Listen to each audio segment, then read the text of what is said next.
Did you know that 85% of all human beings have a monkey gene? The monkey gene is called the rhesus factor, or Rh factor, because it can be traced to the rhesus monkey. Chances are your blood type tests Rh positive, which means you've got the monkey gene.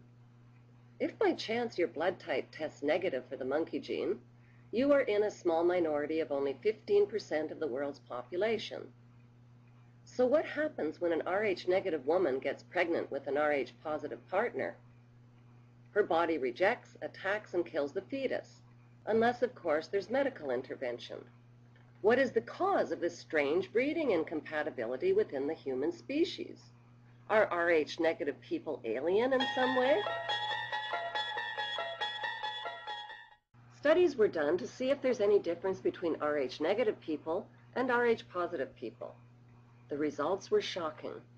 Rh negative people commonly have a higher than average IQ, sensitive vision, a lower body temperature, psychic abilities, increased sensitivity to heat and sunlight, and a capacity to stop watches and disrupt electrical appliances. They can't receive blood transfusions from Rh positive donors, and they can't be cloned. They often have reddish hair and blue, green, or hazel eyes.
The world.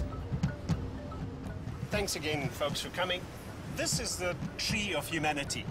Okay, Geneticist Raj Ramasar has used these differences to help build a global family tree by tracing genes down the female line. Our modern genes are the branches of the tree, and geneticists have followed them back in time to find our ancient roots. The DNA of everyone alive today fits somewhere on this tree. Although it's not always obvious exactly where you fit. So, Stephen, what about you? Where do you think your maternal heritage stems from? Probably Southern Europe. Just the Italian community, that's where my family comes from. Well, actually, you are on a European branch, but you're on a European branch up here. And that's much more Northern Europe. So I'm very sorry, Stephen, you're not Italian, you're a Laplander. But follow the branches back to the beginning, and the tree reveals that ultimately we all have our roots in the same place. There's no question from the genetic data that is generated on the people here, as well as other studies that have been done, that humanity arose in Africa. And that's where the depth of this thick trunk illustrates where the majority of humanity can look for its roots. So because we originated in Africa, there's been more time for branches to develop here than there has been anywhere else. Yeah, that's a crucial point. Humanity has spent most of its life in Africa. I'm African. Yes, my cousin. We all are. Absolutely. It's only more recently that we see this aspect of the tree.